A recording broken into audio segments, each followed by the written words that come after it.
বর্তমানে আমাদের পশ্চিমবঙ্গে একটা টপিক যেটা হলো ওবিসি ক্যাটাগরির যে লিস্টটা বেরিয়েছে মহামান্য কলকাতা হাইকোর্ট যেটা বাতিল করেছে প্রায় 5 লক্ষর কাছাকাছি। এবং এটা ব্রেকিং নিউজ আছে, বর্তমানে ফেসবুকের একটা ট্রেন্ডিং টপিক আছে। এবং এতে 2011 সাল থেকে 2024 সাল পর্যন্ত 66 নতুন যে ক্যাটাগরি 2010-এর পরে তৈরি হয়েছিল, পশ্চিমবঙ্গ সরকার যেটাকে অন্তর্ভুক্ত করেছিল, তাদের পুরো লিস্টটাই বাতিল করেছে এবং তার সংখ্যা প্রায় 5 লক্ষর কাছাকাছি। এটা একটা হিউজ পরিমাণ আছে এবং এটার নিয়ে মানুষের ভ্রান্ত ধারণা সৃষ্টি হয়েছে যে সবাই ভাবছে যে 2011 সাল থেকে 2024 সাল পর্যন্ত যতগুলো ওবিসি সার্টিফিকেট তৈরি হয়েছে সমস্তটাই বাতিল হয়েছে, কিন্তু এই ধারণাটা ভুল আছে। আমি আজকের এই ভিডিওতে তোমাকে ক্লিয়ার করে দেবো যে ওবিসি সার্টিফিকেট কাদের কাদের বাতিল হয়েছে এবং এটার ফলে কোনো চাকরিজীবীর কি সমস্যা হবে না, বা যারা চাকরিতে অলরেডি ফর্ম ফিল আপ করে দিয়েছে বা চাকরির নিয়োগ প্রক্রিয়ার ভিতরে রয়েছে তাদের কি সমস্যা হতে পারে। অর্থাৎ ভিডিওটা সম্পূর্ণ দেখুন, তাহলে আপনি ক্লিয়ার হয়ে যাবেন যে ওবিসি সার্টিফিকেট কাদের বাতিল হলো। পশ্চিমবঙ্গ সরকারের ওবিসি যে ক্যাটাগরি আছে তাতে 37টি ক্যাটাগরি উল্লেখ ছিল। 2010 সালের পরে পশ্চিমবঙ্গ সরকার প্রায় 66টি সম্প্রদায়কে অন্তর্ভুক্ত করেছিল এবং এটার জন্য কোনো রাজ্যসভায় আইন পাস হয়নি।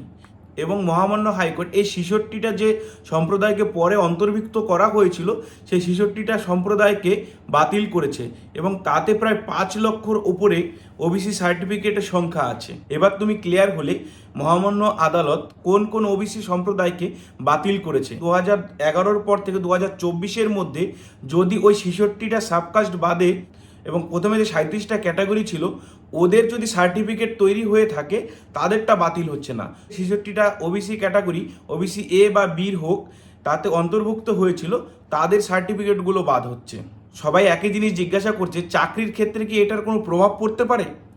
একদমই না। মহামান্য হাইকোর্ট এটা অর্ডার করে দিয়েছে যে চাকরির ক্ষেত্রে এর কোনো প্রভাব পড়বে না।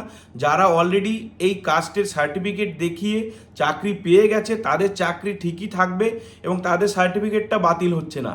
এবং পরবর্তী সময় যারা নিয়োগ প্রক্রিয়ার ভেতরে রয়েছে বা অলরেডি যারা ফর্ম ফিল আপ করে দিয়েছে এবং তারা যে ওবিসি ক্যাটাগরিতে ছাড় পাওয়ার কথা ছিল সেই ছাড়টা তারা অবশ্যই পাবে এবং পরবর্তী চাকরির ক্ষেত্রেও সেই ছাড়টা তারা পাবে।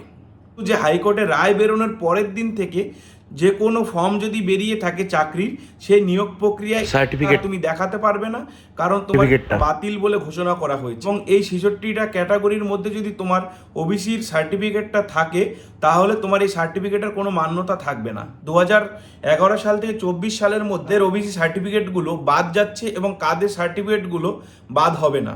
রাজ্যের যে ব্যাকওয়ার্ড ক্লাসের যে ওয়েবসাইট, এখানে গিয়ে একটা লিস্ট দেখতে পারবে 2010 সালের পরে রাজ্য সরকার কোন কোন ক্যাটাগরি 66টা সম্প্রদায়কে রাজ্য সরকার ওবিসিতে অন্তর্ভুক্ত করেছে এবং সেখান থেকে তুমি মিলিয়ে নিয়ে কাদের ওবিসি সার্টিফিকেটটা বাতিল হচ্ছে এবং কাদেরটা থাকবে। তো এই ভিডিওটা কেমন লাগলো কমেন্ট করে জানিও। আর এখনো পর্যন্ত যারা আমার চ্যানেল বা পেজটাকে সাবস্ক্রাইব বা ফলো করনি চটপট করে নিও।